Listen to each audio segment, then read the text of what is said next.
जय जगन्नाथ बंधुगण। आज समस्त की बहुत बहुत स्वागत। +2 फास्ट ईयर एमआईएल ओडिया बहिर श्री झेलेम नदी संध्या विषय भाग 2 पार्ट 2 का आम आलोचना करवा। तो आलोचना करने पूर्व समस्त रखुची वीडियो को फास्ट और लास्ट पन देखिबो। तो डेरी करबानी आज आम झेलेम नदी संध्यार पार्ट 2 को भाग 2 को आज आम आलोचना करवा, देखा कौन अच्छी ता देहरे। तो चलतु देखी रखा। आम अलरेडी एपर्तन सारी देचे एवं सरी जाइए अलरेडी ना ना ये स्टार्ट करवा। तो तथापि पूर्व टिके कही रखुची है जो कौन देती श्रीनगर अजस्तर तारा जली उठिला शिकार आमर मुख फेराले। जिते पूर्व क्लास पढ़ी लेखक झेलेम नदी जलयात्रा करुले तो तार चतुर्पार्श्व दृश्य को वर्णना कर तो आम पूर्व पढ़ी देती चतुर्पार्श्व दृश्य को किभली भाव वर्णना कर। तो खाली एतिक नुहे जिते संध्या आसी से संध्या आसवा फल शिकार जो जलयात्रा करने नौकाटी भड़ा नहीं से नौकाटी कौन मुख फेराई अर्थात पुनर्बार आसी अर्थात जलयात्रा सरी जाइए धीरे धीरे फेरुंट। तो सही फेरुला समय कौन कौन होती कौन नाई आम कही पर क्लास देखा बेली। तो आज तापर कौन होम देखी रखा है। तो चलतु स्रोतर विपरीत दिगरे नौका चलला धीरे धीरे अति धीरे चिरक्लांत अवसन्न कहली हांजी तुम देशर गोटे गल्प कह। हांजी कहला बाबू मु मूर्ख लोक कि जाने कौन है। स्रोतर विपरीत दिगरे नौका चलला धीरे धीरे जिते बड़े संध्या आसी नौकाटी मुख फेराई अर्थात तुठ को जावाक लगी कूल को जावाक लगी जलयात्रा सरी जाइए। तो सेते बेले नौकाटी धीरे धीरे चलती कहीं स्रोत जेहेतु आसूसी तार स्रोतर विपरीत दिगले नौकाटी चलती ना तो से धीरे धीरे चली। तो से कहते क्लांत अवसन्न से हालिया पड़ती। तो से कहले क्या कहले ना हांजी हांजी कि कहले बुझे हांजी किए आम पढ़ी गोटे जी नाउरी मुसलमान संप्रदाय जो थिला तो से हांजी बा नाउरी की कहले कौन कहले कहले हांजी तुम देशर गोटे गल्प कह तुम देशर गोटे गपटे कह। हांजी कहला बा नाउरी जन कहला नाउरीटी कहला ना बाबू मु तो मूर्ख लोक कि जाने बाबू मु तो जड़े मूर्ख लोक तो पाठशाठ पढ़िनी कौन जाने से गप विषय। कहली हाँ रे पिलादिने बापा माँ केते गल्प शुणी कह गोटे कह। जिते नाउरी मना कर मूर्ख लोकटी कि जाने बेली सेते बेले लेखक कहते अरे तू तो पिला बेले तू बापा माँ केते गप शुणी कह गोटे हो पछे कह गपटी गोटे कह। से लेखक कहवापर हांजी कौन कर नाउरी जन कौन कर हांजी देखला आमे छाड़ू ना घड़ीटे भाभी गला सफा कर आरंभ कला। हांजी देखला कौन हौ ताले आम छाड़बनी घड़ीटे रही टिके भाविला एवं गला को निज कंठ सफा कर कौन आरंभ कला तार गप। तो से हांजी पार्टी बाहरी लोकगल्पटी आस शुणा आम डेरी करनी चल गपटी को देखी देखा केमी गप होती ना राजपुआ मंत्री पुओ दुहे संगात देही भितर पानी गले ना जड़े जन को दंडे न देखिले बाउला एका मन एका प्राण क्या मनरे कौ कथा उइले संगे संगे फेड़ी न करी रही पारती नाही एमिति सुखर दिन सुखरे भई जाए। तो राजपुओ मंत्री पुओ राजांकर पुओ एवं मंत्रीकर पुओ दिहे कौन संगात बंधु से एभली भाव में बंधुता तांकर दिही भीतर पानी गलेनी निबिड़ पानी गले तो निबिड़ संपर्क आम कहले चले।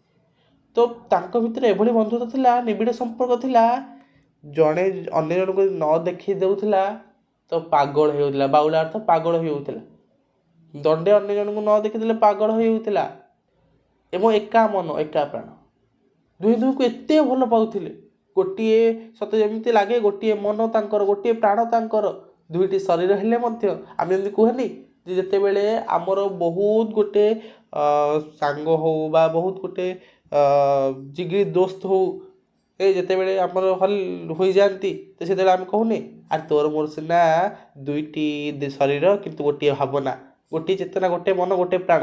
ତ ଠିକ୍ ସେଇଭଳି ଲେଖକ କହୁଛନ୍ତି ଏଠି। ତ ସେଇ ରଜା ପୁଅ ମନ୍ତ୍ରୀ ପୁଅ ଏମିତି ଭାବରେ ନିବିଡ଼ ସମ୍ପର୍କ ଥିଲା, ତାଙ୍କର ବନ୍ଧୁତା ଏଭଳି ଭାବରେ ଥିଲା, ତାଙ୍କର ସତେ ଯେମିତି ଜଣାପଡ଼ୁଥିଲା ଏକା ମନ ଏକା ପ୍ରାଣ।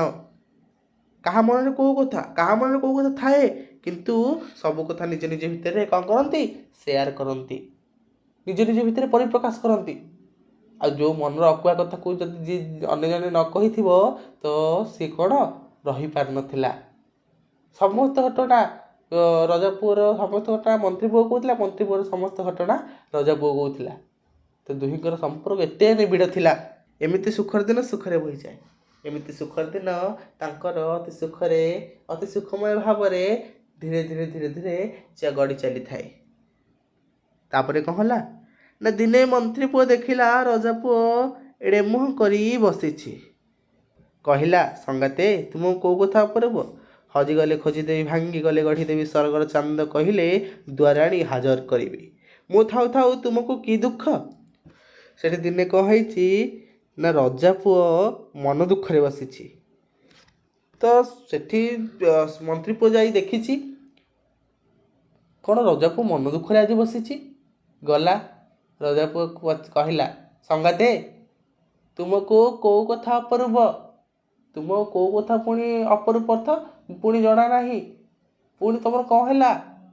ଅର୍ଥାତ୍ ଏମିତି କ'ଣ ପାଇଁ କହିଛି ମନ୍ତ୍ରୀ ପୁଅ?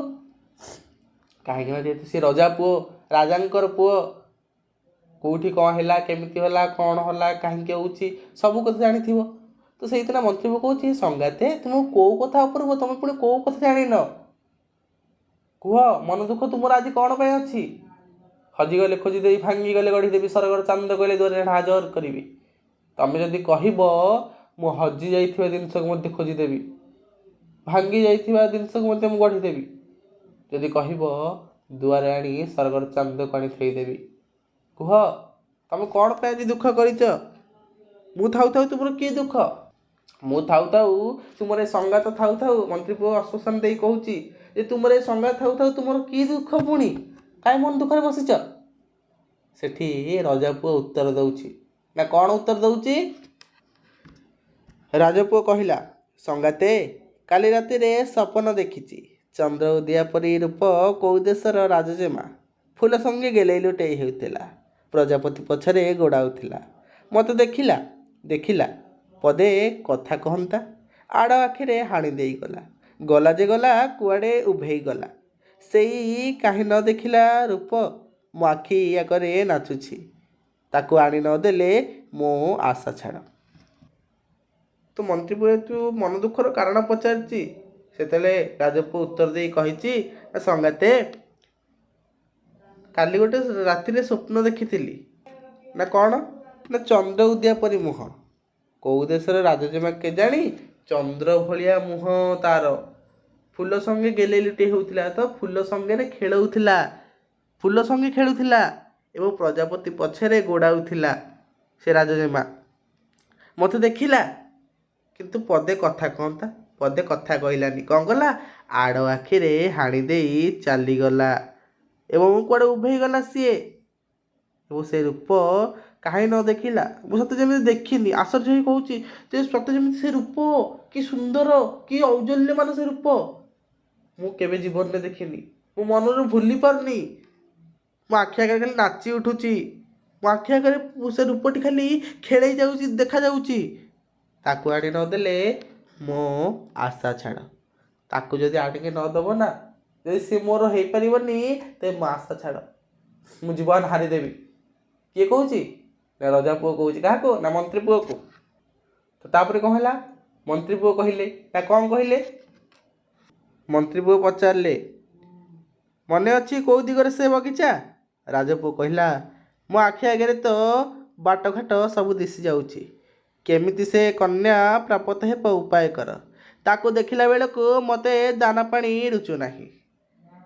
କ'ଣ କହିଲା? ମନ୍ତ୍ରୀପୁଅ ସେଠି ପଚାରିଛନ୍ତି ଯେ ମନେ ଅଛି, ତୁମର ମନେ ଅଛି ସେ ବଗିଚା କେଉଁ ଦିଗରେ ସେ ବଗିଚା? ରାଜପୁଅ ସେଠି ଉତ୍ତର ଦେଇ କହିଛି, ସଙ୍ଗାତେ ମୋ ଆଖି ଆଗରେ ସବୁ ନାଚି ଉଠୁଛି, ମୋତେ ଜଳ ଜଳ କରି ଦେଖାଯାଉଛି। ଖାଲି କେମିତି ସେ କନ୍ୟା, କେମିତି ସେ ରାଜଜେମାକୁ ମୁଁ ପାଇବି, ପ୍ରାପ୍ତ କରିବି, ତୁମେ ଖାଲି ଉପାୟ କର, ମୋତେ ଉପାୟ ଦିଅ, ମୋତେ ଖାଲି କୁହ ମୁଁ କେମିତି ତାଙ୍କୁ ପାଇବି। ତାକୁ ଦେଖିଲା ବେଳକୁ ମୋତେ ଦାନା ପାଣି ରୁଚୁନାହିଁ।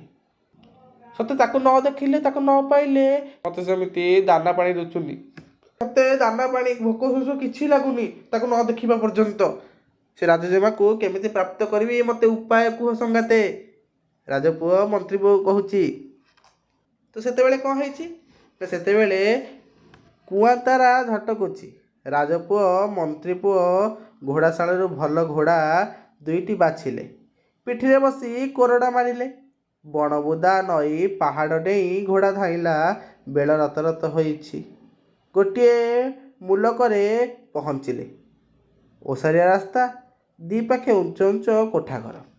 ଯେତେବେଳେ ରାଜପୁଅଟି ତା ମନ କଥା କହିଛି, ତାର ସେ ରାଜଜେମାକୁ ପାଇବା ପାଇଁ ମନ୍ତ୍ରୀ ପୁଅକୁ କହିଛି ଯେ କେମିତି ମୁଁ ପ୍ରାପ୍ତ କରିବି, ତୁମେ କୁହ ସଙ୍ଗାତେ, ମୋତେ ଯେମିତି ହଉ ମୁଁ ତାଙ୍କୁ ପ୍ରାପ୍ତ କରିବି, ନହେଲେ ତାକୁ ନ ଆଣିକି ଦେଲେ ମୋ ଜୀବନ ମୁଁ ହାରିଦେବି। ସେତେବେଳେ ମନ୍ତ୍ରୀ ପୁଅ ରାଜପୁଅ ଦୁହେଁ କ'ଣ କରୁଛନ୍ତି ନା, କୁଆଁତାରା ଝଟକୁଛି। ଅର୍ଥାତ୍ କୁଆଁତାରା ଯେଉଁଟା ରାତି 4ଟା ପରେ ବା ଯେଉଁ ସକାଳ ଟାଇମ୍ରେ ଯେଉଁ ତାରାଟି ପ୍ରଥମତଃ ଆକାଶରେ ପ୍ରତିଭାତ ହୁଏ ବା ଦେଖାଯାଏ, ହେଲା, ସେ ଯେଉଁ ତାରାଟି, ଚମକୁଥିବା ତାରାଟିକୁ କୁଆଁତାରା ବୋଲି କୁହାଯାଏ, ପାହାନ୍ତି ତାରା ବୋଲି କୁହାଯାଏ ଯାହାକୁ, ହେଲା। ତ ସେଇ ତାରା, ଅର୍ଥାତ୍ ପାହାନ୍ତି ଆସିଛି, ରାତି ପାହି ଆସୁଛି, ତ ସେଇ ତାରା ଝଟକୁଛି ଆକାଶରେ।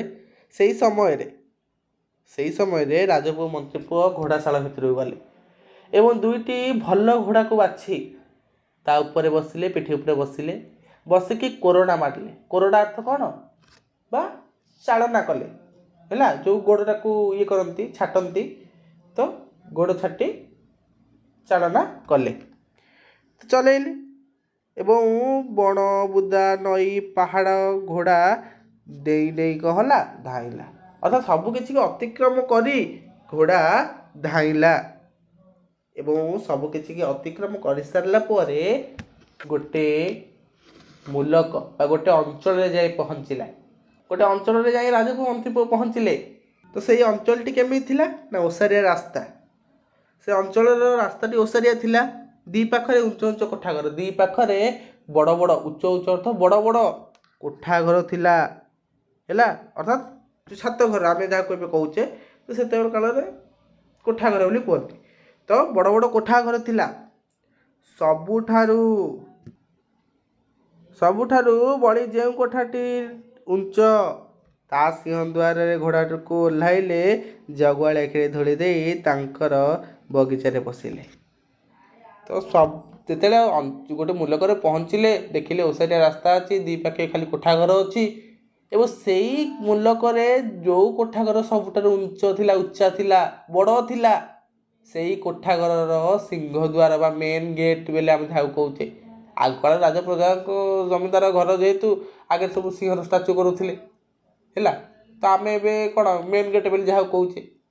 ତ ସେଇଭଳି ଗୋଟେ ଉଚ୍ଚା ଘରର ଯେତେବେଳେ ପାଖରେ ପହଞ୍ଚିଲେ, ତା ସିଂହଦ୍ୱାର ମୁହଁରେ ଘୋଡ଼ାଟିକୁ ରଖି ଓହ୍ଲେଇଲେ। ଓହ୍ଲେଇବା ମାତ୍ରକେ ସେଠି ଦେଖିଲେ ଜଗୁଆଳି ଜଗିଛି। ତଥାପି ଜଗୁଆଳି ଆଖିରେ ଧୂଳି ଦେଇ, ଅର୍ଥାତ୍ ଜଗୁଆଳିକି କଳାକନା ବୁଲେଇ ଠକି ଦେଇ କ'ଣ କଲେ, ବଗିଚା ଭିତରକୁ ପଶିଲେ। ଦେଖିଲେ ଫୁଲର ସଂସାର, କିଏ ଫୁଲ କିଏ ପ୍ରଜାପତି ବାରି ହେଉନାହିଁ। ସେଠି ଯେମିତି ପଶି ଯାଇଛନ୍ତି ଜଗୁଆଳି ହାତରେ ଧୂଳି ଦେଇକି, ସେ କୋଠା ଘର ଭିତରକୁ ଯାଇଛନ୍ତି, ଦେଖିଛନ୍ତି ବିରାଟ ବଡ଼ ବଗିଚାଟେ ଏବଂ ସେ ବଗିଚାରେ ଏତେ ଫୁଲ, ଏତେ ପ୍ରଜାପତି ଯେ ସତେ ଯେମିତି କିଏ ଫୁଲ ତା ଭିତରୁ କିଏ ପ୍ରଜାପତି ବାରି ହେଉନାହିଁ, ଅର୍ଥାତ୍ ଜଣା ପଡ଼ୁନାହାନ୍ତି ସେ କିଏ ଫୁଲ ସିଏ କିଏ ପ୍ରଜାପତି। ଏତେ ଫୁଲ, ଏତେ ପ୍ରଜାପତି, ବୁଝିଲା। ତ ଠିକ୍ ତାଙ୍କର ଆଖି ପଡ଼ିଯାଇଛି ନା କୁଆଡ଼େ, ଯେ ମା ପବନ ଦୋହଲା ଗଛ ବୃକ୍ଷର ଶାଗୁଆ ଢେଉକୁ ଚାହିଁ ଚାହିଁଛି। ଯେମିତି ରାଜପୁଅ ଉପରେ ଆଖି ପଡ଼ିଛି, ଅଲରା ବାଳକୁ ସଜାଡ଼ି ଦେଇ ଦେ ଦୌଡ଼। ସ୍ୱପ୍ନରେ ଯେଉଁ ରୂପର ଛାଇ ଫୁଟିଥିଲା, ସତରେ ଆଖି ଆଗରେ ସହସ୍ର ଗୁଣରେ ଝଟକି ଉଠିଲା। ତା ଦେଖି ରାଜପୁଅ ଚେତା ବୁଡ଼ିଗଲା। तो जेतेबेले भितर को पशंती फूल प्रजापति बारी हो नहीं एते फूल एते प्रजापति ठीक से समय राजपुअर दृष्टि पड़ जाइए जेमा उपरको राजजेमा उपरको राजजेमा कौन करुला पड़ो राजजेमा कौन करुला जो शागुआ वृक्षटीए पवन बाजुला जेहेतु से पवन रे दोहलुला हलुला सत जमी लगुला से शागुआ कलर से जो वृक्षटी पवन दोहलुला सत लगुला से कौन हो ढेउ आकार परिणत हो ढेउ सदृश देखा जाउची तो सही शागुआ ढेउ को राजजेमा चाहिला तो जेमिति राजपुओ ता आखि पड़ी जाइची राजजेमा को देखी देइची तार अलरा बाल गोटे सजाड़ी देला तार जो चुटीटी आबरा खाबरा होइतिला तो एड़े तेणटे होइतिला तार सजाड़ी नेला भलसे एवं दे दौड़ अर्थात टिके सचेत होइगला स्वप्न जो रूप को देखी राजपुओ स्वप्न जो रूप को देखी ठीक ताठू आहुरी कौन चमक उठी आहुरी तार रूपर छाई आहुरी फुटी उठी तो आहुरी औज्जल्य देखा जाउथिला सतरे आखि आगे सहस्र गुणर झटकी उठी जेमिति से स्वप्न देखी आज ताठू आहुरी 100 गुणर औज्जल्य मान से प्रकाशित होउची राजजेमा किए कहूँ ना राजपुओ भावुची बुझेला अच्छा तापर कौन है ता देखी राजपुओ चेता उड़ीगला एवं से रूप को देखी राजपुओ कौन है चेता उड़ीगला क्या रूप को देखी ना राजजेमा रूप को देखी राजपुओ चेता उड़ीगला बुझे समस्ते आज चेता उड़िया पर कौन है चलो देखिए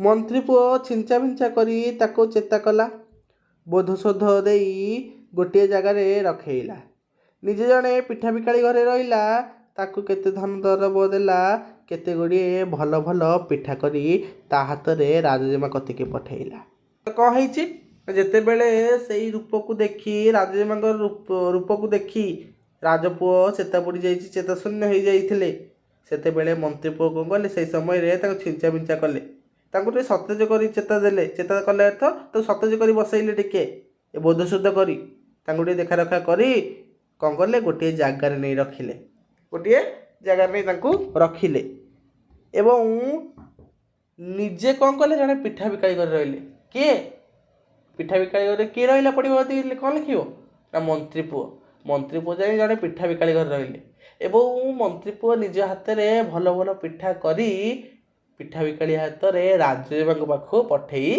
देले तो पठेला पिठा बिकाली कौन गला मंत्री पुओर पिठा धरिकी राजजेमा पाखु गला कौन है राजजेमा पिठा खाई कहले तो पिठा परी तो लगुना सत कह ए पिठा किए करिछे सेतेबेले राजजेमा से पिठा को खाइसंती राजजेमा जानी देइसंती कहले से दिन पिठा बिकाली कि पिठा बिकाली ये कौन तो पिठा भली तो लगुनि सत कह ए पिठा किए करिछे सेतेबेले पिठा बिकालीटी कौन कहिछि पिठा बिकालीटी कहिछि ए मुंड रहिले कहिबी कहीं कथा कहला जेहेतु गोटे राज्यर कन्या गोटे राजर राजजेमा ना नहीं तो सी जहाँ कहे ता हम तो जदि सी ना कह ना आउ क्या पिठा देइछि तो राजजेमा क्रोधित हो मुंड काट करी आयु काल कौन किए भूल कले मुंड काट कर दियो फांसी दे दियो ना ना ये सब नीति चलुला राजा प्रजा काल से समय तो से भाव में पिठा बिकाली डरीगला एवं कहला राजजेमा जदि मोर मुंड रहिबो जदि मु कौन मत किछि न करिवे तेबे मु निर्भय होगी कहबी तुमको सब सत कथा कहबी तो सेठी कौन होला जेमा अभय देलारु कहला जेमा किए राजजेमा कौन अभय अर्थात तांको कहले कौन कह आ भय रखिलेनी ठीक अच्छे तोते किसी कराहबनी तो मुंड काट हेबनी तो मुंड रहिबो तू एथर कह सत कथा कह तो सेतेबेले पिठा बिकाली कही ना कौन कहला मो घरे कुआड़ू आसी जड़े बाटई रही ए पिठा तुम अलगा करी से पठाई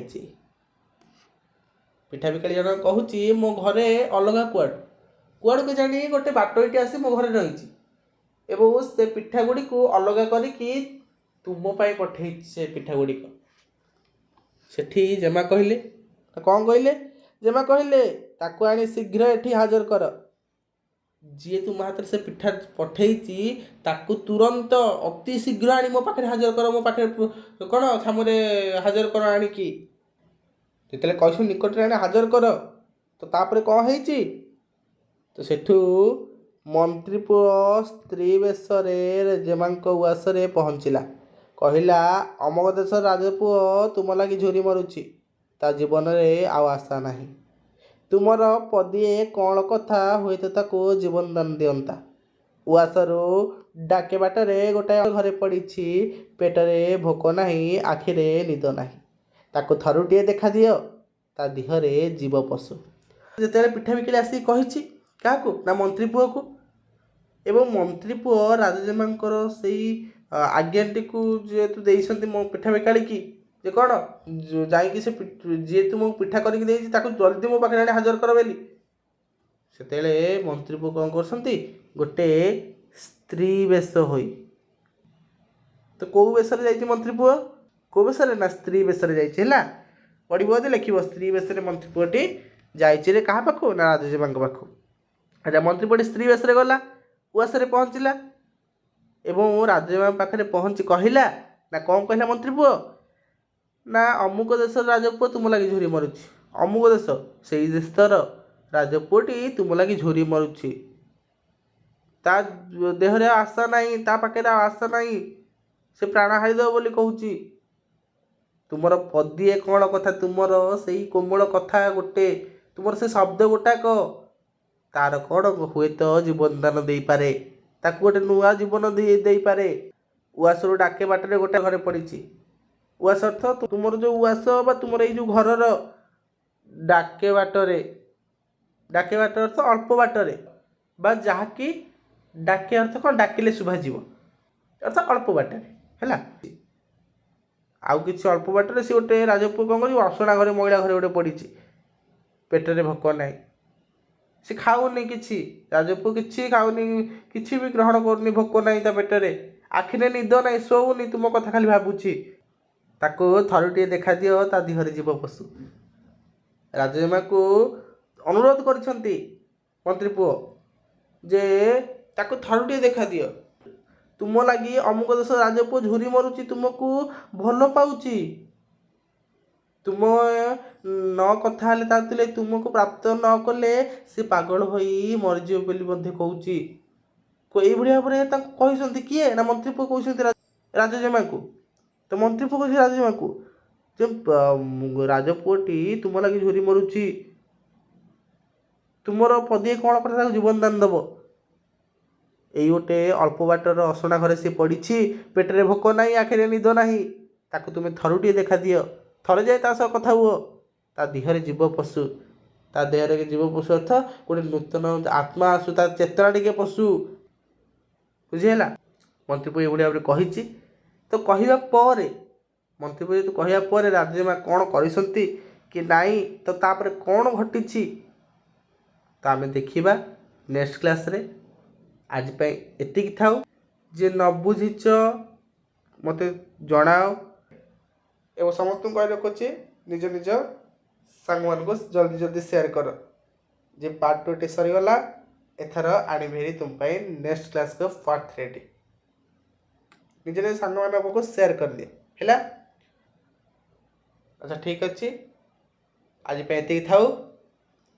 ପର କ୍ଲାସ୍ରେ ବା ନେକ୍ସଟ କ୍ଲାସ୍ରେ ଆମେ ମନ୍ତ୍ରୀ ପୁଅ ରାଜଜେମାଙ୍କୁ ଯେତେବେଳେ କହିବା ପରେ, ଅନୁରୋଧ କରିବା ପରେ ରାଜଜେମା କ'ଣ କରିଛନ୍ତି, କ'ଣ ନିଷ୍ପତ୍ତି ନେଇଛନ୍ତି, ତାପରଠୁ ଆମେ ଆଲୋଚନା କରିବା। ତେବେ ମୁଁ ଏବେ ରହୁଛି, ମୋତେ ବିଦାୟ ଦିଅନ୍ତୁ। ଜୟ ଜଗନ୍ନାଥ, ଜୟ ଶ୍ରୀ ରାଧାକୃଷ୍ଣ।